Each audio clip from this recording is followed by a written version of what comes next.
This episode is sponsored by Launch. Are you an insurance agent that is tired of quoting business to try and find a better premium to win new deals? Are you looking for a way to differentiate and stand out from your competition? Well, look no further than Launch. Launch is an industry-leading software platform that gives you pre-built assessments that you can walk through with your prospect. Launch automatically calculates your prospect's risk score, and this allows you to show your prospect the areas you can fix to negotiate better premium and coverage with underwriters. Offer more value to your clients, turn missed sales into closed business, and most of all, become a better advisor to your clients. Visit getlaunch.io today to get more information on how you can use Launch to win more BORs starting right now. That's getlaunch.io to learn more. All right, welcome to the Sales Process Series. We are really excited about this. And what this series is an interview with several different top producers in the insurance industry. These are folks that are absolutely killing it. They're over doubling their new business revenue over industry averages and doing it through a consistent sales process. And so we're having these conversations to pull out those themes that are really working for those individuals and really give them to you so that you can double your new business revenue. So enjoy the episode and look for more episodes in our Sales Process series. All right, well, welcome to the show, Casey. This is going to be fun. Guys, thanks for having me. It's as I understand, I'm the first one in this series. So as I mentioned to you, it's good to set the bar, albeit low, so it won't be difficult for anybody else to jump over that with at least one leg. So I never did track and field, but I'm pretty sure that I'm a pretty low bar. That's I don't know about that. heard, but we'll let the audience judge, Casey. Exactly. That's fair. Judge, right? Number of views, comments, likes, and subscribes. Just all that stuff. Do all that. That's fair. So just I'll provide some context to what Casey's referencing. We are excited. We're going to start doing some of these series on the show where we bring folks on that are experts or are really being successful in certain areas within the industry and have a conversation. In this particular case, we're going to be talking to Casey about sales process and how he uses sales process, what his looks like, things like that. And then we're going to take all that information through the course of 5 or 6 of our conversations on the show and write a white paper and provide all of that information back to you as listeners so that you can take that information, the best practices of having a sales process and what that can do for you and really use that in your own practice. So we're kind of excited to hear what common themes come out of this series, and Casey will set the bar where it needs to be. And we'll kick it off. So with that being said, Casey, why don't you give everybody kind of just your background, who you are, where you're at, everything like that. Well, I was describing to you guys earlier, Ellie, you and I have known each other for a year or two now, but I'm originally a Floridian by birth, and now I'm living in Cleveland, Ohio, which is where my wife is from, so that math always works. And so, Yeah. so now that's it. So now I'm a Midwesterner. I spent some time in the South growing up in Raleigh, but now Cleveland is home. We're not going any further north. And they call it the mistake on the lake, but I'd like to think that we're not. So we're doing okay. So I've been in the industry for coming up on a handful of years now.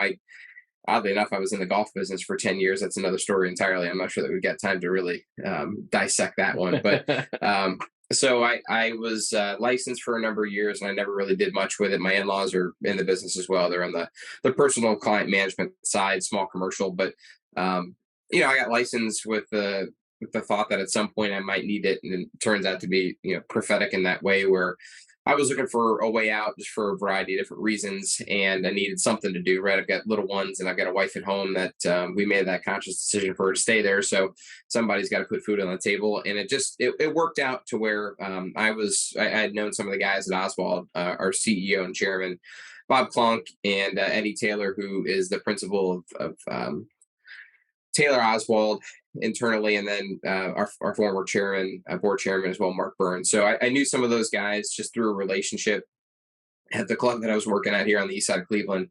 And it just kind of, hand in glove went together, and it's turned out to be a really good marriage. And I think about, all the places that I could have gone and things that I could have done in the insurance world. I'm pretty thankful for Oswald to have a really solid, we can talk about business development, sales, and process really unique. And I think, you and I would agree on that. And I'm excited to get into what that actually means, what actually looks like. Yeah, for sure. I mean, you guys were a natural thought when we were, kind of coming up with this series, because not only you, but firm level, you guys teach a solid sales process. And so let's just start there. What is that sales process? Or just like what goes into it? Is there stages? Is it more of a philosophy? Just like when I say, what's your sales process? Elaborate. What does that mean to you guys?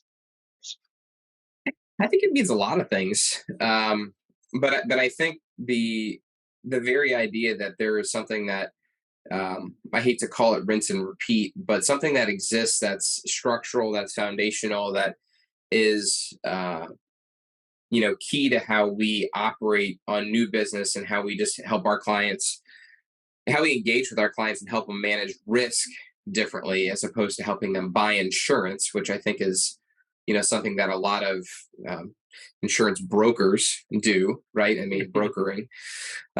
So we talk about what does process look like to us. I think, what it boils down to in our minds is that, people have been commoditizing insurance for years. I mean, you know, what's the liberty, liberty, liberty, liberty, right? I mean, like, if I see one more of those commercials, like, save more by bundling, and that's what people think about when they think about 15 insurance. minutes. Oh yeah. Yeah, It I takes like. you one football game with all the commercials on a Oh Saturday my, to hear yeah. all the jingles.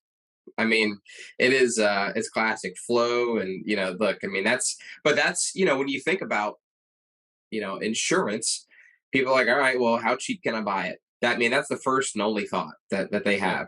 And so I think, especially, we've gone through, if you look historically, through buying phases over the last 30 to 50 years. And, those things have been, attached to, relationship style selling, and features and benefits style selling. Yep. And I think now we're firmly planted in an era where it's, how can you educate me? So you're going to win my business, if you can educate me and help me understand and help me manage something that, I really have no idea about, because I've commoditized it all these years, and I look at it as just another line item. How can you help educate me and help me manage risk in my business differently, better and different than my current advisor can? And if you can demonstrate that, then I think that we should have a conversation about working together, or about partnering together. And so when I think about a process, it's all rooted in trying to, help them understand that the premium that they pay is a function of the risk that they bring to the table. And to the extent that we can help them identify areas of weakness and resources, supplement them with resources internally that we might have, or externally with partners like Launch and others. I think that that's what we're after. So the process is very much rooted in, the identity of the process is, getting as far away from commoditizing insurance, and, helping people buy insurance, and moving more towards, how to change their behavior, how to change their thought behavior around insurance in general. You think about, like, it's difficult, right? I mean, people have been smoking for 30, 50, 60 years, and it's like impossible to get them to quit smoking. Like, how difficult is it to do that? It's the same thing, getting people to think about buying insurance differently, or managing insurance differently, right? I mean, Yeah. it's a habitual action for them. So that's the fun, and that's the challenge in it for us. But yeah, we look at it much so from that lens. No, I think that's a great perspective. And a lot of stuff in there. One of the things you mentioned, we talk a lot about, is consistency. A process allows you to create consistency, exercise that muscle, and get good at it. But so when you talk about re-educating the client, because I think this is an important piece, how do you feel like, the process that you guys go through, like how does the process help support you in that re-education process? Does that make sense? Like, because you're Yeah. doing it consistently, how Yeah. how is that helping you? So I think I'm going to try to answer your question this way, and help me understand if this is Yeah. useful for you. But what really, like, make it really easy when I look at working with somebody, and we're not for everybody, and everybody's not for us, right? Because I mean, so there's still going to be people out there that say, hey, I want a quote, give me a quote, and I'm Yeah. like, Okay, well, it's not good for either you or us, but you can go that route. Is I look at it like, all right, somebody's spending 100 grand for insurance every single year, and you're paying your advisor $15,000 to to manage the other $85,000. Okay, so much of our potential conversations that we have with prospects is centered around that that education process. Like, all right, well, here you have a situation where your attorney, your accountant, any of the other advisory cabinet members that you have, you're paying them a similar sum of money to manage whatever, you fill in the blank. We're the same person. Okay, so we both have a friend in Larry Lenny over at Insight, and there's a lot of differences between the role of a broker and the role of an insurance carrier. In terms of the role of a broker and advisor, there's a lot of things that are built into that in terms of education. It's education on how the market works in general. I mean, I had a conversation yesterday with a brand new client. They're a paratransit business here in Cleveland, and just really a struggle, non-renewal. We're trying to help find a home for the program. And I shared a piece of information with them yesterday. I said, look, you talk to underwriters, and 75 to 80% of the submissions that they receive are completely inadequate with the information needed to apply max credits and to tell to tell a story and tell a narrative to help an underwriter get away from the discomfort that they ultimately might feel, and help them price it accordingly, right? I mean, just from a pure pricing standpoint. So that's how the market works. He had no idea, he had no clue. So educating them on small things like here's why you need to include things that are outside the typical submission information and spreadsheets and numbers. That's only a part of who you are. There's a lot of good things that you're doing as far as managing risk that have a price in the marketplace that deserve to be told. So, so the education part. So in terms of the role, when I look at the role of us, the role of advisors, and I think about my example, that 15 grand, education, navigation, connectivity with other businesses. I mean, there's so many things that are built into our role and what we should be doing to help our clients get a better ROI out of their spend.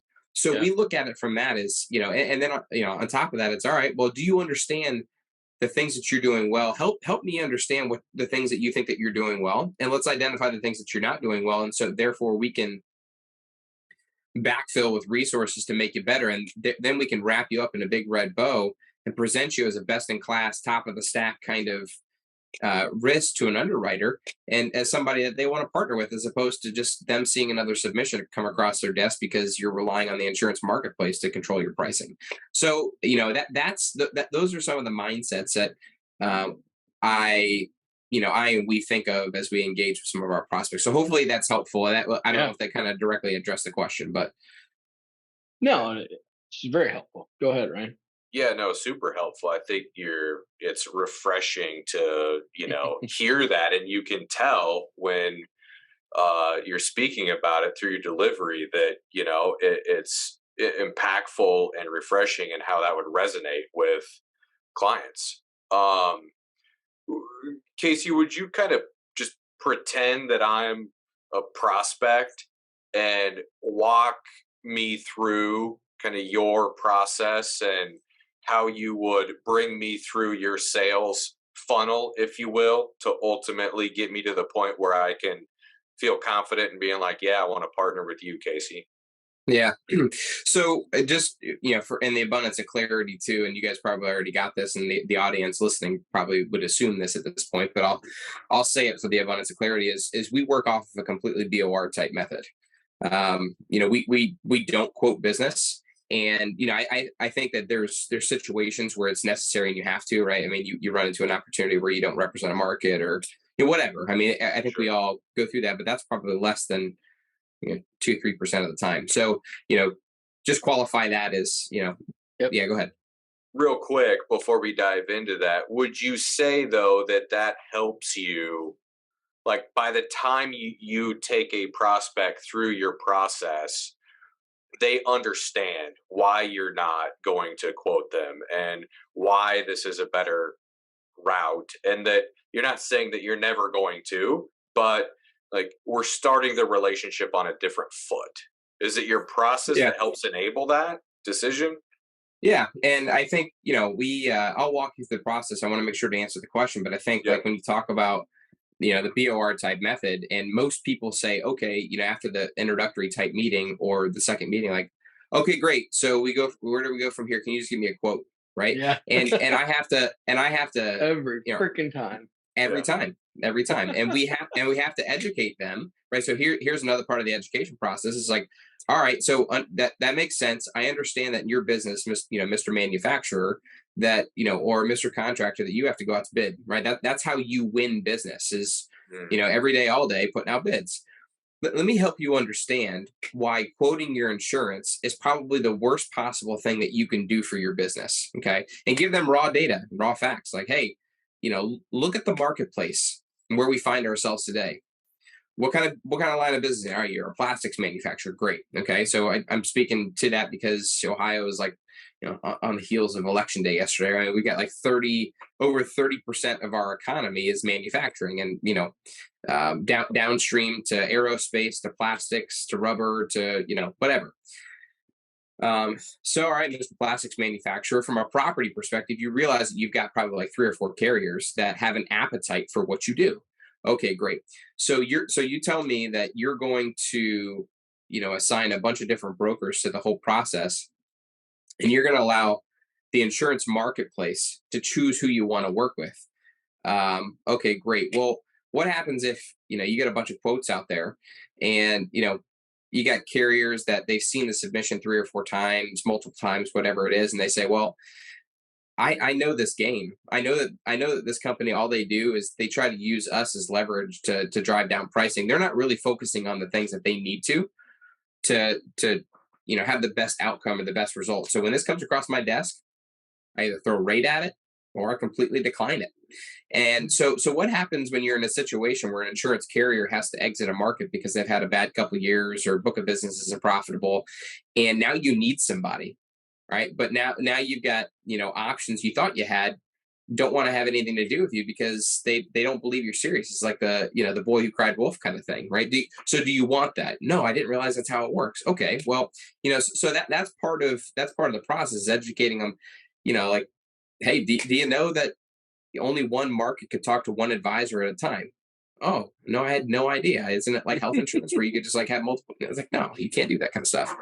So it's helping them understand that everything that we do is geared in the direction to help them to provide clarity as to where there's levers to pull to help make them better, and help them have a clearer line of sight on how to have a better result at the end of it. And quoting your business is not the option. And so more often than not, we give them 3 or 4 examples as to why quoting your business is the worst possible thing that they can do. And they're intrigued. They say, okay, tell me more. Right. So then, we go back to your question about walking them through the sales process, from introductory, from prospecting call, right? So from a cold call, a warm call, or whatever it is, to introductory type meeting.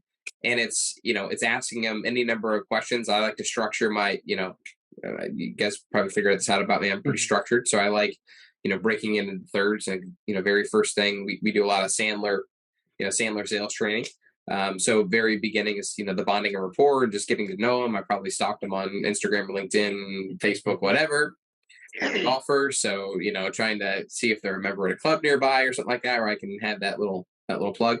Anyways, next part is, frankly, understand what's going on in their business. And I think everybody's got a pretty decent idea as to what's going on, but you get to learn about, we're a little different at Oswald, and where, we've got a number of business units that we operate out of. So you got, the P&C, you got benefits, we got retirement plan services, executive life and estate planning kind of stuff. So we get to understand what's different about them, or what's unique to them. What are their challenges? Where are they going? How are they going to perpetuate the business? And maybe they're, I call them and, talk about us a little bit and say, I want to learn about you. Maybe P&C is not their, although I'm a P&C guy, maybe P&C is not their heartburn. Maybe it's, hey, I've got like 3 or 4 key people that I'm trying to keep around, and I don't know how to do it.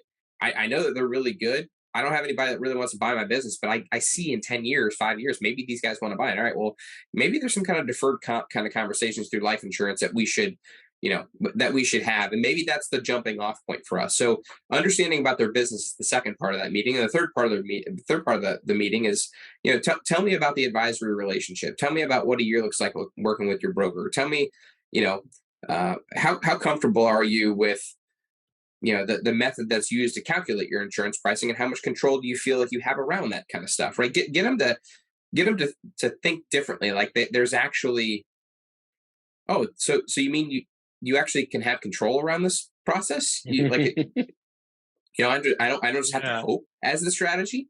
Yeah. So that's the introductory meeting where it's like, all right, here's who you are. Tell you a little bit about how we operate. DOR, this is our philosophy and engagement with our clients. There's some proprietary processes that we built. Elliot, that of, be it risk script and some of the other stuff that we do internally that's unique to us. And it gets them to say, okay, usually one of two things happens, Ryan. It's something's broken. I don't like my relationship. I just don't feel like I'm getting what I'm paying for as it relates to, how much I'm paying my broker to do a job. We should go through your process, or, I don't know, maybe later. Right. So usually it's one of those two things, but I think alternatively what we've done is, and I think it's something again, unique to us, is, we've come up with a process called Fresh Look. And what it does is it's like Vanna White. It opens up door number 3. and it's an option to where we consult completely outside of, the advisory relationship, where we don't pretend like we're going to become the advisor at the end of it at all. We charge a fee. Because we realize that there's people that have a lot of indigestion and heartburn about thinking they got to fire somebody. Yeah. And that's hard. That's really hard. And so they still have this, they think about the last couple of years, the COVID and all right, what else is out there that can impact my business that I had no idea about? And I've had this broker relationship. I'm really comfortable, in a 70-degree bed on a 20-degree day outside, right, in the morning, and just kind of chilling it. But I still have a desire to understand if my program complements my operations for where I am now and where I'm going in the future. So we generally go through that process, and we have to educate them what the steps are in that process. And usually within that, this is where we get into using like launch and things like that, where it's much more than just, people, I hate the word, we talk about, rising waters, raise all boats, that we said, right? Rising tide. Yeah. So I think if we can get away from, use better word economy, get away from words like audit, and, I'm going to audit your I hate that. It sounds like, a colonoscopy or something like that. Like nobody, nobody wants that. Nobody wants that. Or a root canal. Nobody wants that.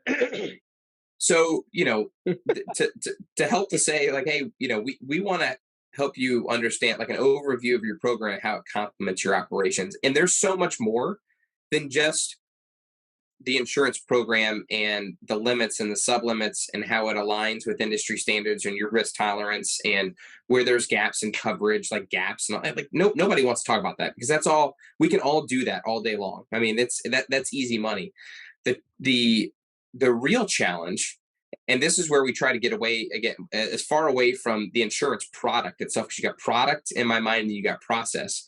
We try to move towards a process and helping them understand, all right, so you told me this about your business. Here's some assessments. Here's some other things. Here's some other touch points that we have via, maybe OSHA compliance and safety. Maybe that's a huge thing for you, right? Maybe you've had, a couple of unplanned visits from OSHA, and you've got $50,000 in fines because your SDS sheets and HAZCOM, all that stuff is completely out of whack because, you've got problems internally with your staff, and you got nobody that's really managing except for you, and you're wearing like 10 hats. So you need somebody to help you manage that process. Great. Okay. So you told me that. So, that, or, we don't do a lot of comp in Ohio, of course, because we're monopolistic, but I mean, we got plenty of clients that have several locations. Well, your comp mod's, approaching one, and, help us understand where there's opportunity to reduce that. Maybe ergonomically, maybe there's a way to help design some of your processes a little bit differently. We've got some internal EH&S people, safety and compliance folks that completely work for us. Maybe there's a way to help reduce some of that mod because of the way just your floor is designed in general. Okay, great. Things that are completely outside of insurance. Because, let's face it, again, we can all do the insurance game all day long and the product. right? Just the sheets of paper. But it's There's a helping lot of them good understand. coverage guys out there. Yeah, exactly right. I mean, there's a lot of wicked smart people, right? I mean, like I've never been in that I've never been in that category, Yeah, I but wouldn't know. exactly, yeah. So but the idea is all right. Well, here's everything else that goes into how an underwriter feels comfortable with who you are, and yeah, I mean, it even boils down to things like compliance and safety and how you're managing that kind of stuff. Yep. Oh, I didn't know that. Really? That goes into it? Yeah, right. So educating them as to what goes into it, contractual risk transfer, how you're managing certificates of insurance. I mean, the list goes on. How we can build tools around them to help them manage that process and then take that and then wrap that up in a bow and deliver it to the insurance carrier. So by the time we've gotten to that point where maybe Fresh Look is the avenue that we've gone down, and we're talking about things that are completely outside of insurance. Insurance is a part of the work product that we, the end result, the study that we give them. And it's certainly theirs to keep, or we tear it up into tiny little pieces and work together in a different manner via BOR. But usually by that time, we've gotten them to understand that the process that we go through every year, the result of the renewal shouldn't be the hard work of the 30 days leading up to it. It should be the other 11 months out of the year that contribute to that kind of stuff. So I hope that answers. I hope that answers your question. I mean, that's kind of like a lot, but that's generally, a little jagged, not linear, how we go about it, but trying to get as far away from the product as possible. Yeah, 100%. I mean, I just like, you're in a 70-degree bed on a 20-degree day. I mean, that was gold in and of itself. That's we're all starting to go through that right now. Yeah, exactly. I'm only saying that because I'm like thinking how cold it was this morning and how cozy I felt in my bed, and I'm like, oh man, I gotta get up and go sell something today. So gotta get moving. Yeah. Sure. Awesome. Okay, so no, I think that gives a lot of good perspective. I like the Fresh Look. That's an interesting take on somebody that's got a deep relationship. Like, let's not ask them to date and get married and say at the same time, right? Let's just say, hey, let's date a little bit, let's figure it out, and then we'll decide if we want to get married down the road. Which also helps the sales process, helps in that too, because you can walk somebody through that process, and will have a much better understanding if they want to fire their current relationship, if they go through that process versus going even just through the quoting process, because they don't even really, you don't get to know them, they don't really get to know you. It's an exercise in futility. The other part of it too, and I think it's really interesting, is like I've been through several of our Fresh Looks where, like, what if you don't find anything in the coverage? Like, what if you've got somebody who's a really good advisor and is a really good coverage and technical person, and you're leaning 100% on what you find in the program? Yeah. What do you do? What do you do then? What do you do then? If you can't help them manage risk in a different way and show them where they can get a better ROI out of their spend, out of the true cost of insurance, which is 15% of that's managing the other 85%. If you can't show them that, then there's no reason they should be doing business with you. They should just keep chugging down the road. Yeah, so true. So when you think about, Casey, because you're killing it, you guys are doing some big stuff from a sales perspective. You guys are bringing on a lot of revenue every year. How much of that, or what level of your success would you attribute to having a solid sales process that you can lean on and kind of do everything that you've discussed up to this point? But how much has that impacted the success you've been able to have? Yeah, I think it's helpful. And again, I go back to the conversation about quoting business. We've got some newer producers that we've just hired recently, and we had one guy who worked, I won't name the bank, but the bank that thought they were going to do insurance for a little while still is doing insurance. And yeah, exactly. Yeah. So, he said, look, you guys operate off of a, AOR or a BOR kind of model. He said, there was one time that I had an opportunity where we actually got the BOR, and it was like the most seamless process. And I said to the management, this is how we should be doing business in general, and so I think, being armed and educated myself to help educate my clients, and ultimately, the people that become our clients, as to why quoting is a bad thing for them, and to help them understand that there's a different process out there. Having a framework to operate within, I think, is largely helpful. There's a lot of really smart technical insurance people, Aon, Willis, Marsh. I mean, some of the big dogs that respond to RFPs all day long. And there's nothing wrong with that kind of stuff. But, I prefer to change hearts and minds, to the extent that we possibly can. And so to have a process, whether it's fresh look, whether it's, choice and control, to help people understand that there's a better way to experience and, manage risk and insurance, has been tremendously helpful, because I go back to the thought process of when I got out of the golf business and into the insurance game, and where I could have gone. And I don't know that I would have had anywhere near the level of success that I've been fortunate enough to experience had there not been that kind of mindset in place. And it's a mindset. It's 100% a mindset. And I think it's difficult because we have some big sales goals internally, and we've got a lot of good things going on from a growth and perpetuation perspective. So it's really easy to get lost in those numbers. But I think if you can boil it down, and I tell all the guys that I work with, is, you boil it down to three things, I think you'll be really successful. So, your technical acumen, like you have to be smart. You have to know insurance, right? I mean, there's guys, I'll give them a shout out in case he listens to this, like Dale Caprosi and Brian Hoagland and Bill Brankowski internally at our place have been there for a long time, and are some of the leaders of our firm. They told me, like, when I first got in, just know what the insuring agreement says, and what the exclusions say. You're going to do pretty good, but you have to know. You have to memorize. You have to know. So being technically sound, understanding what's new in the marketplace, helping your clients identify risk in their business and how they ultimately want to buy insurance for it or not buy insurance for it, or manage it a little bit differently, reduce it, completely eliminate the risk. So technical acumen, the sales acumen, right? Understanding how we operate and why it's better for a client, or somebody that ultimately becomes our client, to go through that process. Why they would be better for having gone through that, as opposed to going through a quoting machine. Okay, so understanding the technical terms that we use internally, word economy, just making things proprietary to us, because they are, and helping them understand why it's better for our clients that way is really important. And then, certainly the business acumen, just understand what's going on in the world and how that impacts, how you people identify and identify risk and advise them on how they want to ultimately buy insurance for that or not. So, those three things kind of, they filter into just our process in general. Is, it's much more, and I go back to this, it's much more than just insurance coverage. It's so much more than, the ordinance or law supplement you're going to find in somebody's property policy, although that's really important. I mean, the details are really important. It's so much more than that. It's helping them to get a better grasp and understanding as to, here's what an underwriter sees when they see you. Do you think about your business that way?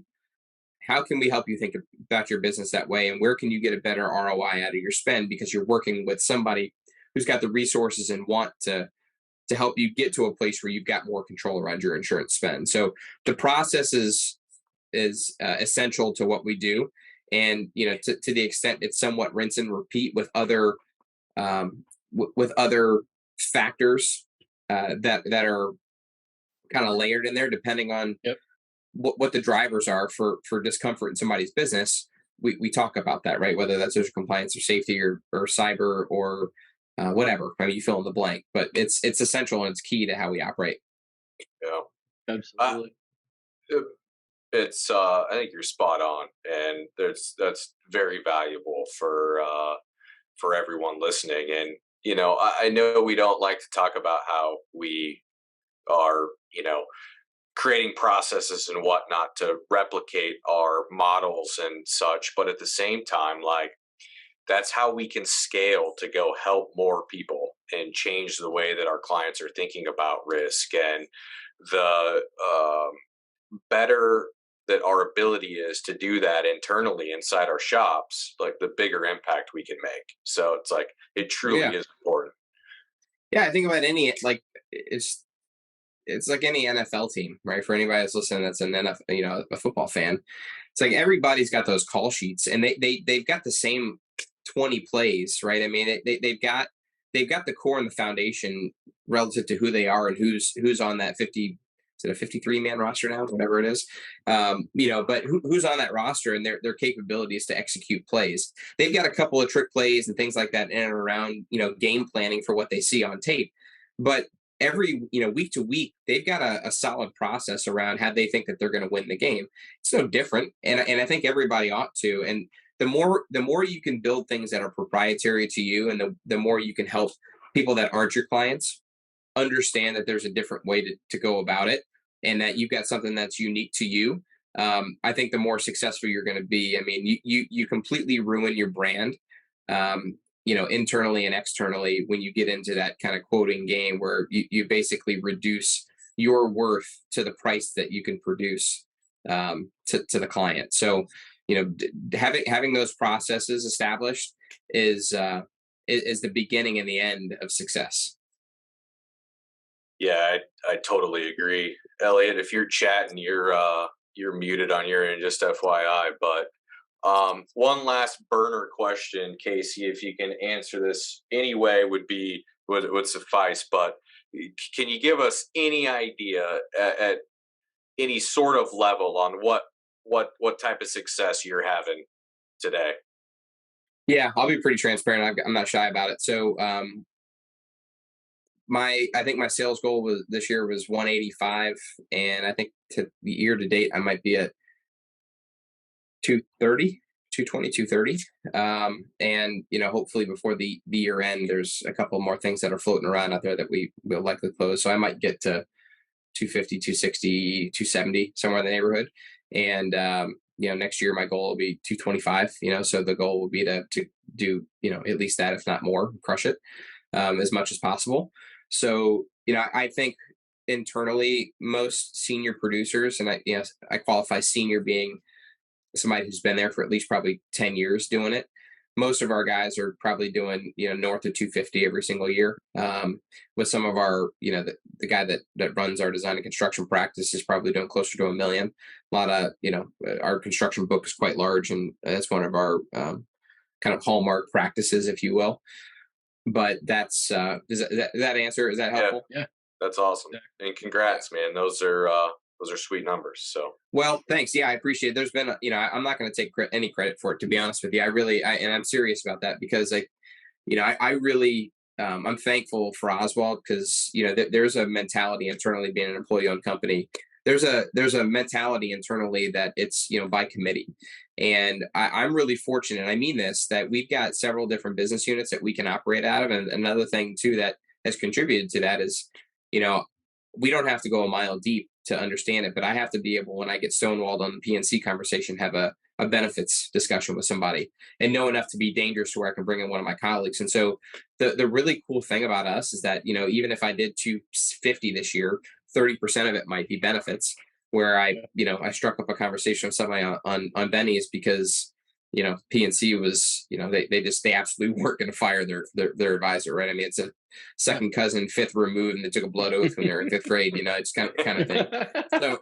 So that seems like it's like almost every prospect, by the way, but yeah. Exactly. And that's actually those are the most fun prospects to work with, to get them to actually, sever that relationship. So, but I really mean that. I appreciate the well wishes or whatever, but it's by committee, and Josh Fergoso and others that I work with and have worked with internally, and I mentioned a lot of other guys, have built into me.